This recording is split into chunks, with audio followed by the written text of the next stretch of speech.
It's time to get your geek on. It's 2GeeksTV.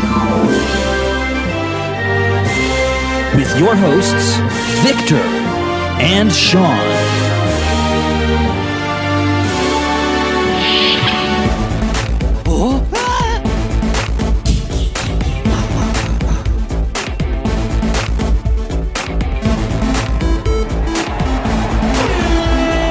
Keep on geeking on. Once again, this is the S-Back of 2GeeksTV at the 2017 Orillia Comic Con with the one, the only, the living legend, Mr. Bob Layton. Hey, Bob, how you doing? Good. Why do you talk like that? Unfortunately, this is the on-camera voice. Everybody else is. I'm really glad to be here. Unfortunately. I don't think I can sustain this voice through an entire interview. Well, that's the thing, it's kind of more my thing. Yeah. Okay, all right. Everybody's got to have this something, Yeah, well, you come up short in certain areas, you go strong in others. So let's tell everybody why you're sticking this microphone in my face. I think that's a good idea. Well, Bob, we're being here at the Orillia 2017 Comic Con. You basically showcasing everything you got. My question is, what really drove you to actually get into comic books? Well, I learned to read off of them before I started preschool. And I was driven to find out what was in the balloons. I could tell the storytelling was so good. I could tell what was happening in the story. But it drove me to bug my sister to teach me how to read. So the power of the medium, the strength of it, the dynamics of the artwork just imprinted on me at a very young age. And I knew that storytelling was what I wanted to do with my life, regardless of what it was, whether it was being an artist or a writer or whatever. That really, I didn't have a fireman or policeman stage. That was it, man. I hear you on that. Truly, I do, actually. I was driven with my love of comics since the 1970s, which was my biggest one I actually first collected was Ghost Rider back in the early 70s. What was your very first? Well, that comic I read was an issue of Challengers of the Unknown. It was a showcase in the 1950s. It was by Jack Kirby and Wally Wood. And coincidentally, to show you that life is stranger than fiction, the very man whose book inspired me to want to be a cartoonist, I wound up being his apprentice decades later, to show you what a strange world we live. It's a strange world we live in. I'm pretty sure it's strange. I mean, look who you're standing next to, unfortunately. Yeah, that's... You dumped the circus voice. I dig that. Well, coming from the humble beginnings to pretty much where we're at now, what exactly are you planning to do in the future?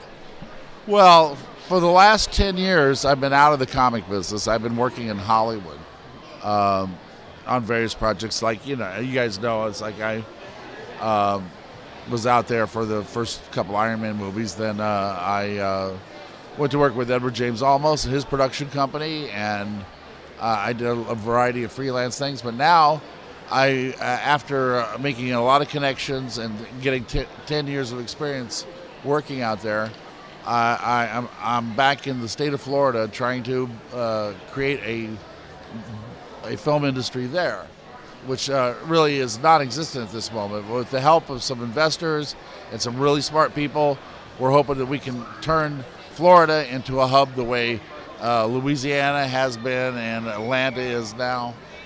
So that's my goal in life right now. And when I'm not working on that, I'm here up in Canada hanging out with you guys.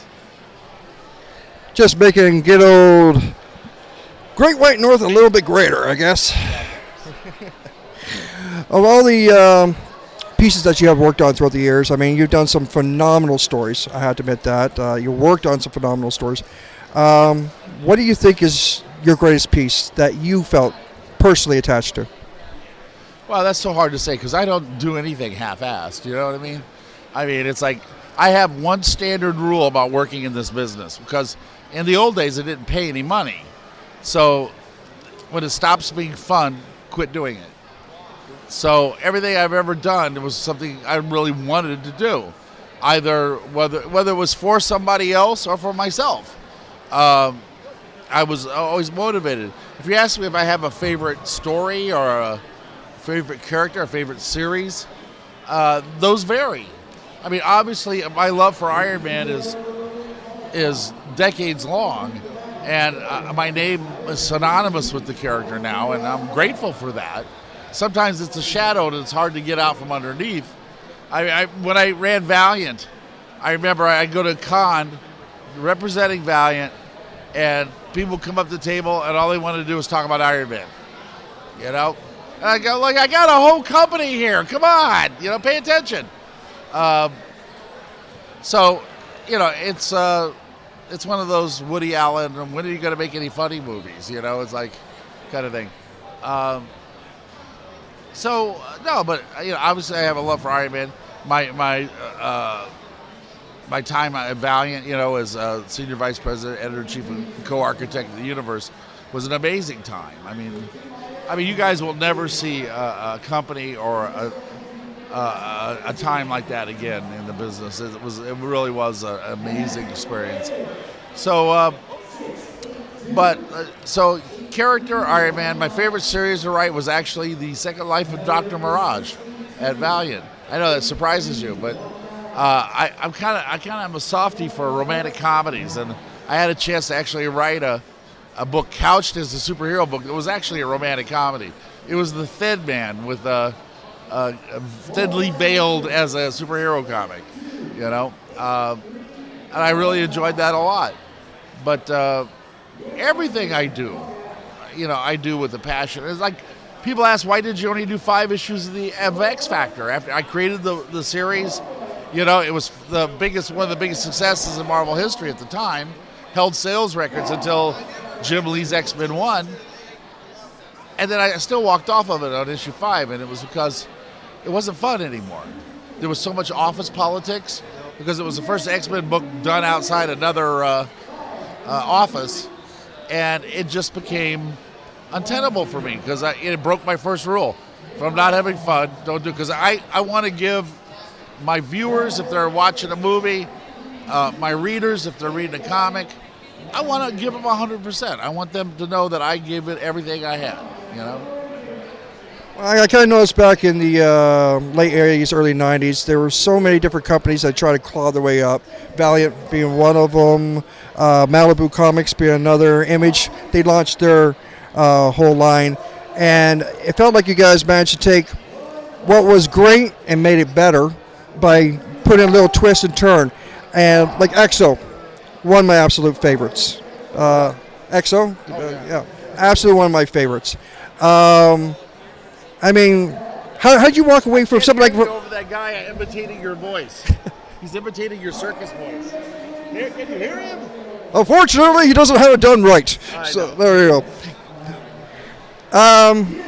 What was your inspiration to change over the characters the way you did to fit with the new generation? Did you feel like you had to really twist things around for these new, for Exo and things for Valiant? No, I just wanted to do something different. Obviously, my forte, the thing I was popular with, was Iron Man. They said, we would like you to make another Iron Man, but don't make it Iron Man, you know? You know what I'm saying? Yeah. Okay, well, that's easy. So I as I was telling Victor in the car about it, I sat down and thought about it because I was a big fan of Robert E. Howard's Conan. I used to read the paperbacks as a kid and all that kind of stuff. And I loved Barry Windsor-Smith and Roy Thomas's Conan. And I started thinking about what was the absolute opposite of Tony Stark.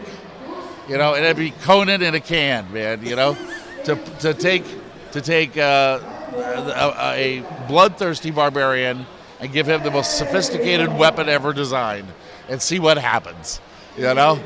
And as you know, if you read the series, mayhem ensued, but in a fun way. Because as comic readers and creators, we love mayhem. Yes. Well, I don't really hold you up much longer, my friend, but I do appreciate taking this time, and you're fun and funny and heck. Oh man, one of my best interviews always. Oh well, thank you. No problem. Well, this is. Everybody listening or watching, Victor really drives fast. That was really true. He drives really fast. He's driven me too, but crazy. Yeah. Yeah. Keep him up anyways. Well, this is the aspect of 2GeeksTV. Bob Layton, asking you to always keep on geeking on.